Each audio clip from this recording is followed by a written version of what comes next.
Okay, we're going to reconvene in open session at 7 p.m. Consider possible action resulting from items posted legally discussed in executive session. Mr. Carey, do you have a motion for us, please? I do. Mr. Mayor, I move that we direct staff and airport manager to negotiate terms of a lease and return to council with details to include more comprehensive financial information and operational procedures with Alamo Skydiving LLC. I have a motion. Do I have a second? A second. Ms. Santlieb is second. All those in favor? Aye. Opposed? Motion carries. Good. Okay, moving on to item number 13, consider and take appropriate action on appointing by ordinance the official newspaper. Deborah? Yes, sir. Each year we have to officially appoint a newspaper for the city ads, ordinances, anything we have to publish. In your packet we have a proposal, and Natalie is here, but the News Bulletin has been our official paper for the last several years. She does have a letter in here stating that she will not change her pricing if we go ahead and just continue. And this is from about 2013 pricing? Yes. Okay. She's been very generous on that. And she does have in there how much it would have cost us if, with the regular pricing. Okay. And so staff is recommending that we continue, which is good about waiting on deadlines for me. Sometimes we have to put stuff. Waiting on press time? Yes. Okay. If I don't have any questions, could I have a motion to approve this? Any questions? Okay. Mr. Mayor, I move that we approve the Castroville News Bulletin as the official newspaper of the city of Castroville. Okay. Do I have a second? Second. All those in favor? Aye. Aye. Opposed? Motion carries. Thank you. Thank you all. Okay, item number 14, discussion on FEMA floodplain mapping update. Laura? Yes, good evening, Mayor and Council. So I'm here to offer a report. It's a preliminary report for you on the Medina River watershed study. And I'm going to go grab my clicker real quick.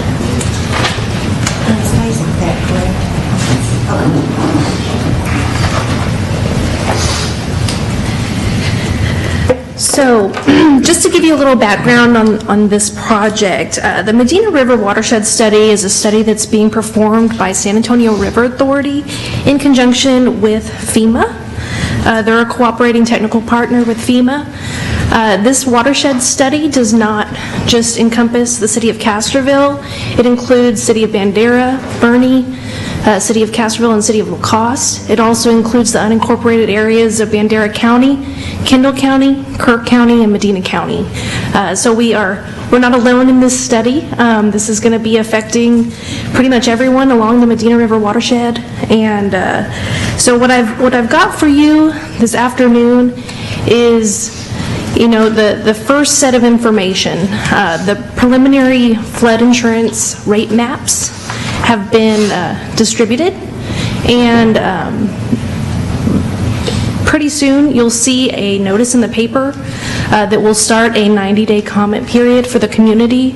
And so what I'd like to do is just go through what this means for Castroville in a very general sense. The Community Development Department acts as one point in the floodplain management team here at the city of Castroville. Our floodplain administrator is our city administrator, and then our certified floodplain manager is our city engineer. So in the spirit of being frugal, I'm giving this preliminary report, and then if you have any questions that our CFM would need to weigh in on, I'd be happy to take those to him and provide you with answers to those. So, what this means for Castroville. So, this is a visual aid for us to look specifically at the 100-year floodplain because that is You know, when you're in the 100-year floodplain, you're required to get flood insurance if you have a mortgage. So it's usually the thing that people think of when you say flood area, floodplain. In this map, the existing floodplain is shown in red, and the new floodplain is shown in blue. So anywhere you only see red is a reduction in the 100-year floodplain boundary. Anywhere you only see blue is going to be where it's being expanded. So you can see throughout Castroville, most properties are going to experience a reduction in the 100-year floodplain. And that's really good news for us. So the way FEMA and San Antonio River Authority are getting the information out there, they have this very handy tool called the FEMA Interactive Flood Information Portal. This link, along with some general information about this floodplain update, is going to be placed on our city website, along with, they have an online chat tool and a phone number where our citizens can call directly to FEMA and talk about this change and what it means for their properties. But I wanted to walk through this portal because this is going to be the primary way that our citizens can get this information in a good visual way. So because our internet sometimes is a little slow, I've just taken screenshots of this step by step, so I'm not actually going to go on the internet for it. But when you type in that website, it takes you to this screen. In the top right, it has a place where you can put in your address. I'm going to use the City Hall address. I'm sorry. Yes, ma'am. Question before we do this, according to the letter. Sure, go ahead. The letter from the floodplain study update says that they recommend that our city has a higher standard for floodplain regulations. Is that going to be done before we do this stuff? Are we going to do it, or it says we have the minimum standards? So we have adopted a floodplain standard in our city code, Right. and once these maps are changed officially through FEMA, then we can take that new revised information and update our ordinances with more stringent regulations if we'd like to. And so this ordinance wasn't to determine minimum standards for development and what is this ordinance? So tonight, this is just a review of a change in the floodplain map. So there's no ordinance changes that are associated with this other than changing the map from the 2012 version to the 2018 version. This is still in the preliminary phase, so this still has to go through a 90-day community comment and appeals period before it's adopted by FEMA. So we don't need to change the ordinance before any of this is done? No, because no, it's ma'am. not going to affect. Right, so ours adopts the most current map. So once this is changed, then it will become effective for our area. So there's certain regulations on engineering studies and elevation certificates that must be required in the 100-year floodplain in our community. Whenever someone builds within the 100-year floodplain, there's certain floodplain development permits that are required for that. That's particular to Castroville. I believe it is for all communities that participate in this program. But this, did you read the letter? Yes, the Because one on from- last page, that's why I'm confused. On a local ordinance review, it says we have the responsibility. Yes, so each community adopts an ordinance to participate in FEMA's flood hazard mitigation This program. isn't putting the horse before the cart. No, ma'am. Okay. No, ma'am. So getting back to the web portal, so once you enter your address, and like I said, I'm doing City Hall, you'll click, it'll come up with options, and you'll click your address, the Castroville, Texas address. What that will do is zoom you in to your property. Once you're there, you can zoom in and out on Castroville if you want to check what your neighbor's property is going to do or what City Hall is going to do. You can zoom out and in. Your next step is going to be, going to be to push this pin button, and there's some instructions there for the citizenry as you're going through this portal, so this is just giving you a really quick overview of it. But if any citizen has any questions as they're trying to go through this, they can call the Community Development Office and we'll walk them through it, or they can come into the Community Development Office and we can help them search. I just want to say, Laura, it's probably not your internet. This is one of the slowest websites I've ever been. So it comes up pretty well in my office. Just because I have the GIS on my computer's a little faster. So once you click the pin, you'll place it on your property. I would recommend putting it on your structure because your flood insurance is based on where your structure is. And so that's what I did for this. Once that's done, it'll think about it, and then it'll come up with a link. So when it's thinking about it, on my computer, it takes about 2 minutes to generate the report. So don't be discouraged if it's taking a long time on your computer. That is normal. It's a lot of information for it to think about. And once you click this, you can download this comparison. So it downloads a PDF document for your property for where you put the pin. So where we put the pin for this report is right on top of City Hall. And it's going to give you a before and after. The effective, that's our existing floodplain boundary. The preliminary is going to be what's being proposed by FEMA. And so if you're looking at your property, this is showing what it looks like when it's the same. So it's going from flood zone X to flood zone X. And because this is X shaded, these are properties in the moderate flood risk areas. So this is what you would commonly refer to as the 500-year floodplain. When someone says the 500-year floodplain, they're really talking about X shaded in this area. But I did another comparison just to show what it looks like when there's a big change. So there's going to be a pretty large change over near the regional park area. So I used that as a secondary address to kind of give you a visual of what it looks like. So you can see in the before, the blue is the 100-year, and then this kind of orange area is the X shaded, which is the 500-year. And you can see that being reduced on this property. And so when you're looking at your flood zone, it goes from AE, which is that 100-year floodplain, to X. That's a big change. If this was a residential property, that would mean significant changes in their flood insurance price per year. And it goes into some detailed description on what each of those sections means. So really the reason I'm bringing this to you, and I know it seems very detailed, but this is an extremely useful tool for our citizens.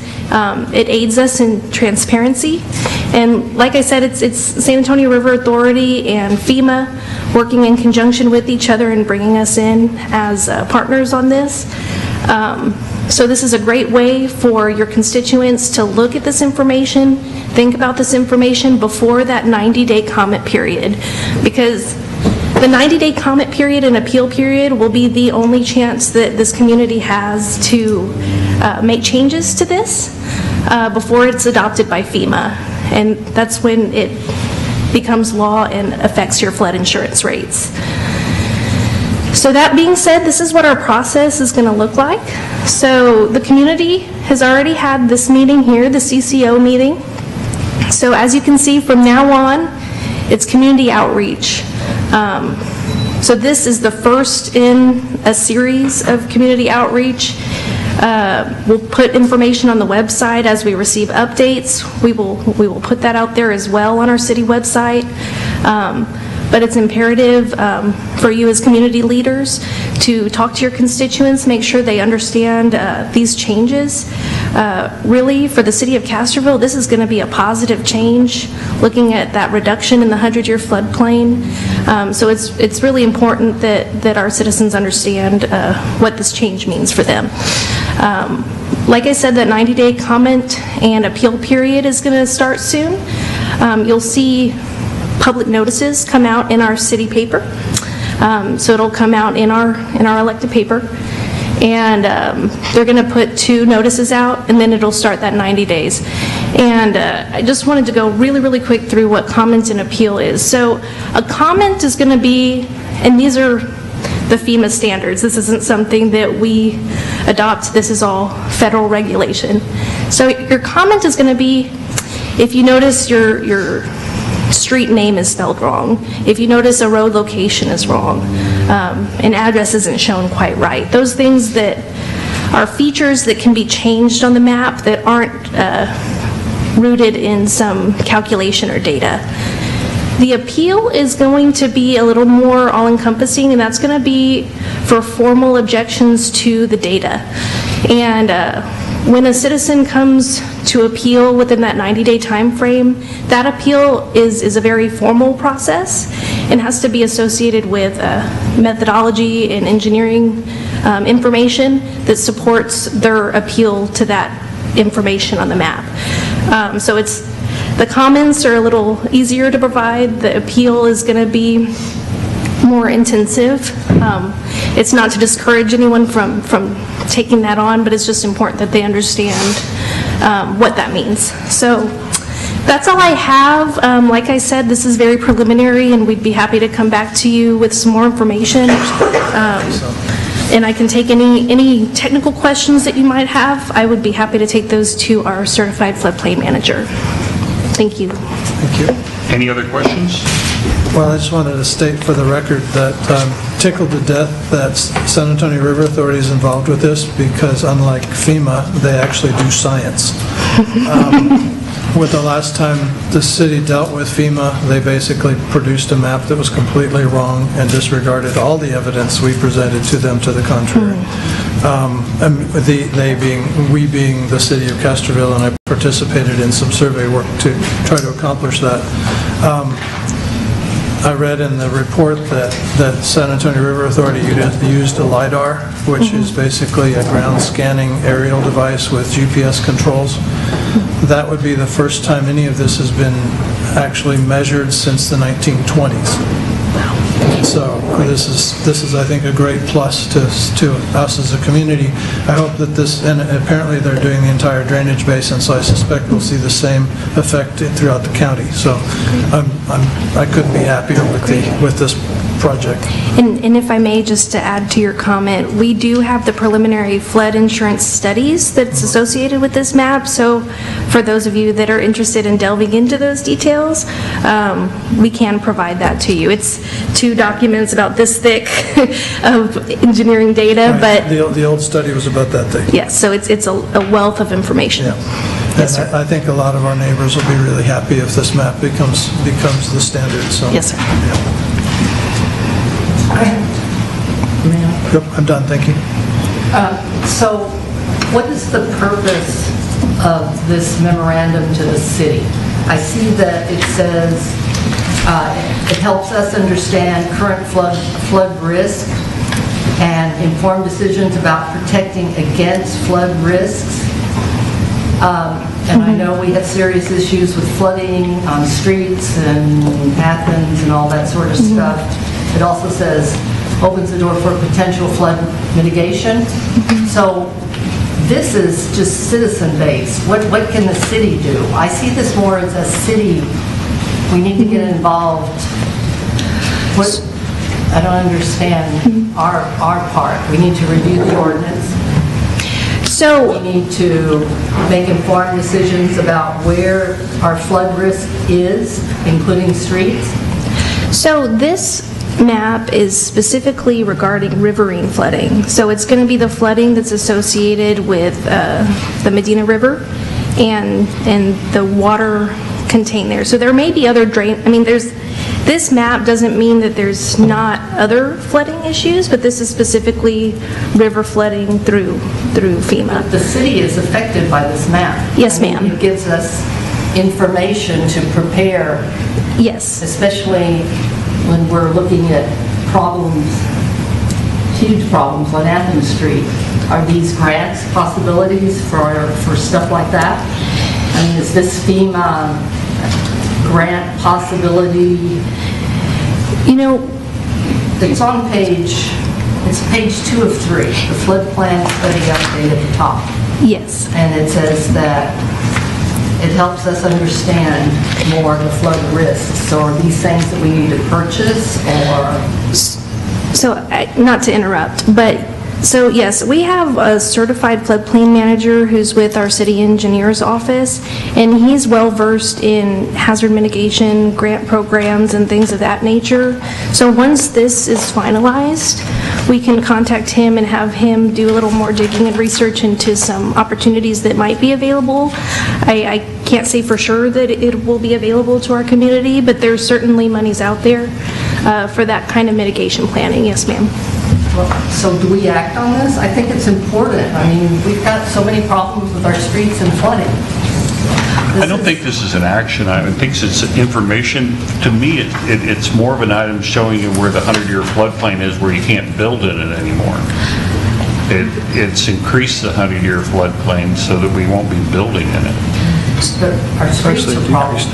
I understand. reduced it. So it's reducing it, yeah. Increased it, it reduced it. Yeah. Well, they got a little overboard in their last one. They took in a lot more area than they should have. So This is a welcome change. So we do have someone that will look at this and tell us ways to mitigate possible changes to flooding things, to It's all prevent good stuff. information. Yeah. So if council so chooses, once we get through the mapping process, or even in conjunction with the mapping process, if y'all would like to look at ways to adopt more stringent requirements for development in the floodplain, that's an option. That's something that the community has a say how stringent we want to be in our floodplain.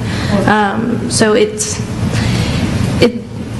the stringency of our ordinance on the floodplain isn't going to affect development necessarily outside of the floodplain, but that's, I think, what they're talking about with adopting those higher standards. They're talking specifically for development in the floodplain. Because of permits issued for a church parking lot. I don't know if that's gossip or not, but it seems to have interfered. I don't know if Athens is always flooded, but I think this is valuable information to prevent something like that happening and mitigate things that are already happening. The city really needs to look at it. It's definitely, like the councilmen were saying, I think this is a great tool for us to start looking at being proactive in that planning effort. Yes, ma'am. Okay. Is that it? Thank you, Laura. Thank you. Good job. Good information. Thank you, Laura. Going on at item number 15, discussion and appropriate action on accepting the completion of work performed by Carl Mex Construction Company, Inc. for the construction phase of the City of Castroville water line replacement project and release of retainage. You have anything, Jerry? This was brought last time, and there were some questions, and I talked to the engineer, and the question was, how come the ending contract was so much less than the beginning? And they said because it was the bids came in lower. Basically, is all it is. And then Okay. I'm sorry, the bids came in lower than we predicted. Okay. and then the checklist. The engineer provided a checklist to the contractor at the time, and they met the requirements of the punch list. So we don't have a problem. I didn't get a copy of it, but I did get copies of the as-built drawings, which show which properties were. You got an as-built? Yes, I did, and it's very long. This one. No, it's very long. I didn't. It's 65 pages of a lot of information. And that's available for us to look at? Yes, ma'am. Okay, Herb, you got anything? I don't have any other questions. All of my questions that I had at the last meeting have been answered during the meeting I had with the city administrator, Okay. and I'm satisfied that the report is Okay. accurate.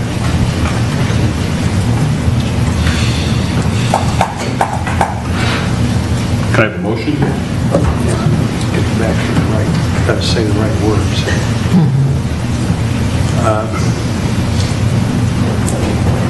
Hold on just a second, please. Keep jumping around. Okay, can I have a motion to accept the completion of work performed by Carroll Mex Construction, Inc. on the construction phase of the water line replacement project and release retainage in the amount of $213,457.30? I move that we accept that. That we Okay. make that- Do I have a motion? Do I have a second? Second. All those in favor signify by aye. Aye. Aye. Opposed? Nay. Motion carries. Moving on to item number 17, presentation on the upcoming National Night Out activities. Who's handling that? Okay. Good evening, Ashley. Good evening. Been a long time since we've seen you here. I know. Okay. Not long enough, apparently.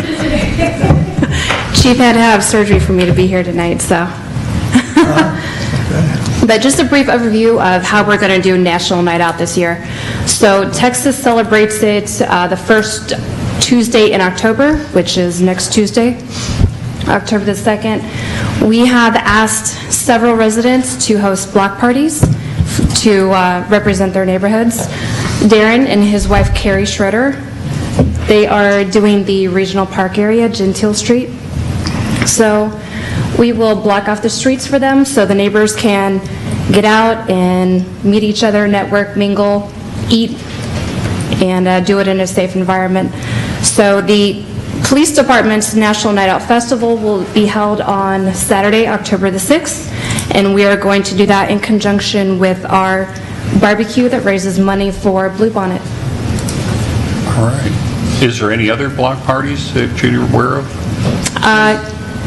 Country, It says Country Village. actually River Bluff is free if you would like to host Oh, yours. it's already been done, River Bluff and Country Village. That's what it says here. Yeah. Country Village is set.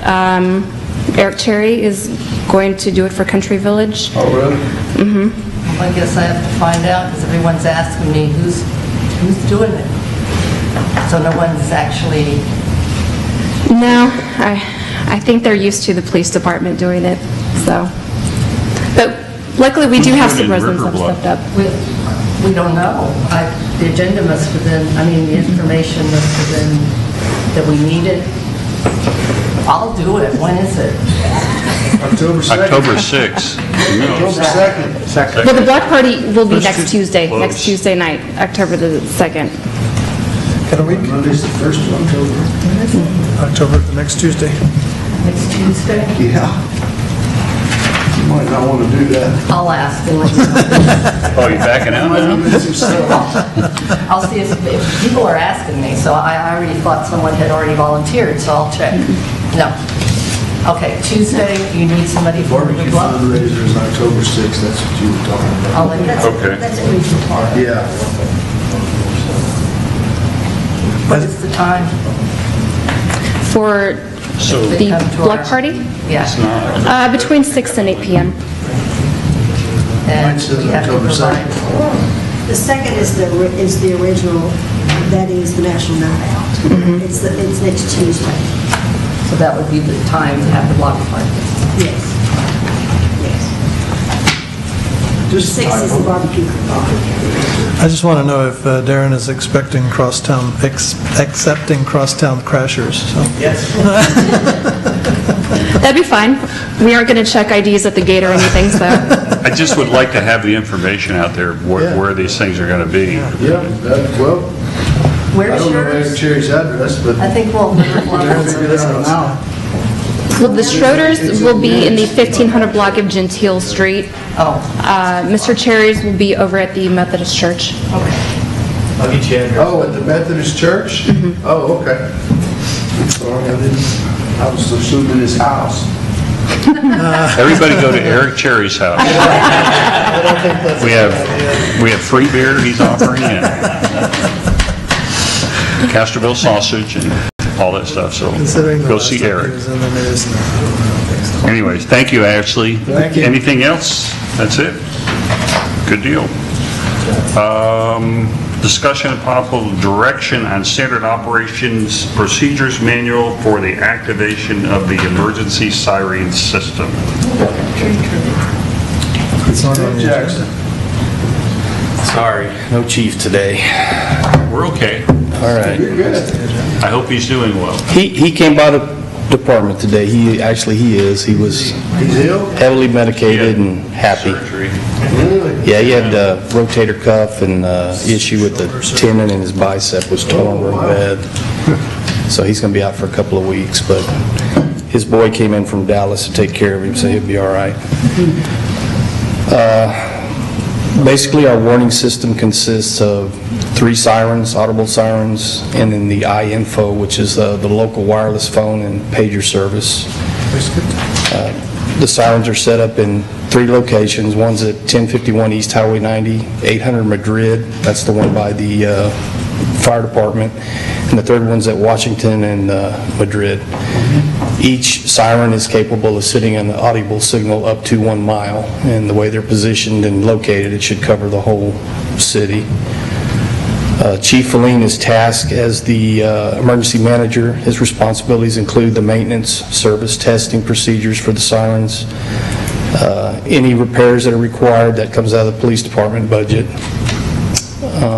The testing is done audibly the second Tuesday of every month, and then it's done weekly electronically, and that's the county emergency management is responsible for doing that. And if there's an issue with any of our sirens, they contact us and let us know, because we are responsible for the repairs. In fact, September 20th, we put approximately $3,000 into the siren on Washington Street repairs and parts.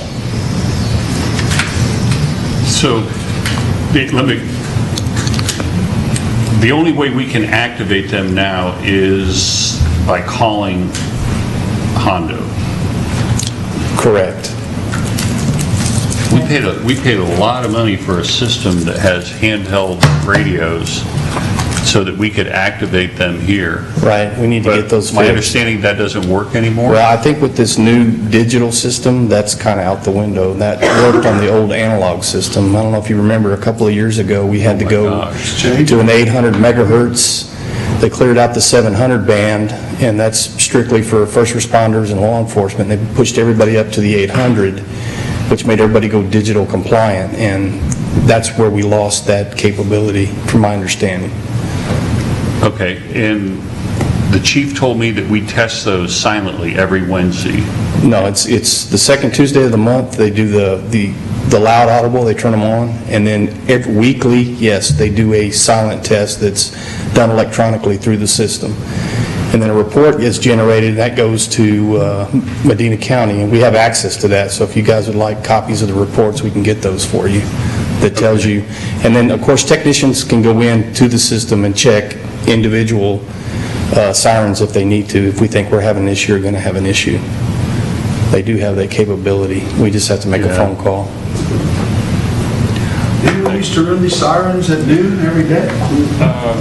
I believe When it was on the... it was on Saturdays years ago, I believe. And what my understanding is, a previous administrator here didn't like the noon time on Saturday because it was upsetting the public. Really? So they asked that to stop doing that. So I don't know. That was before my time here, so I'm not real sure. I live up the hill, so I never hear them anyway. You I guys? can hear them all the way from the ranch, 5 miles out of town. Yeah. I can't hear them in my house. Yes, sir. Nobody can hear them if they don't get turned on. Correct. It kind of bothers me that we have to communicate to Hondo to turn on a siren in Castroville. And if we have an emergency, it's very probable we won't be able to talk to That's Hondo. right. Well, you got to Why remember. can't we have a manual method for the... We did have, that's what I was just telling the mayor, we did have one at one time, but I think since it's gone to this digital system, we lost that capability. I don't know if there is a way we can do it now manually. We can look into that. I think Maybe worth looking into. I think we need more discussion about this. Yeah. I know that I've had Sergeant Fisher working on the emergency procedure manual, and that's been redone. But I am not comfortable with the procedure that we have in place for emergency management right now. Notifying the citizens, the sirens, I'm not comfortable with where we are with it right now. I don't think that the notification system that we have works. Something, I don't know, you guys call it iInfo or something? I don't even know what it is. I don't have it. Mine works. I don't have it. But this is something near and dear to me. I just put it on What's the that? phone This recently. whole and I've been getting system, those updates. Yeah. because it hasn't worked for a long time. Well, It just I started. like the way we used to do it. I mean, there was a system where if there was something wrong, every phone in Castroville rang. Every single phone. This is important. This is more than just having a briefing. I think that we need to come back on our next agenda or do a workshop. Yeah. And we need to get this down. I know I've got the emergency manual redone, but there's a lot of areas that we are lacking in this. I think we need to include Keith Lutz in this because he Yes. is the He's expert willing for the to do- county, and yes, he's And very I've willing to spoken, come help He's willing us. to help us. And we have state resources. Sure. What's that lady's name? Which one? The one that comes down. Well, we got Kyle Coleman over in Medina County Bear County that helps us out a No, bunch. the state lady, I can't think of her, anyways, but we have state assistants that can help us with this, and I Oh, you're have- talking about the lady that came and gave training? I can't remember Yes, her name. but Yes. she's very knowledgeable, and Yes, she's she willing is. to come down here and help us at any time. Can I ask you a question? Sure. Generators, they don't last forever, so we need to tell people how long we think the outage will be, correct? Even if they have generators. How long do generators It last? depends on what kind of generator you have. Well, like us, the city, like the nursing home, like the assisted living. Those are big commercial generators. Those things can go for weeks. Yeah, they can go for weeks. As long as you keep fuel in them, they'll keep going. They're big diesel engine. Yeah, they'll go forever. But our own, same thing? For what, your Our home? own emergency generator? You'd have to have your own personal one. No, hooked no, I up. mean our cities that we're buying. It'll be the same. We don't have any generators that I I know thought we're of. buying some. But we're getting off the agenda item. We need Sorry. to stick to this emergency I think siren. it's a whole. Yeah, I think this is opening up something that we need to look at more on the forefront. It's concerned me. I mean, when I looked at the manual when I took office, it was the same one we had in 2004 and it hadn't been touched.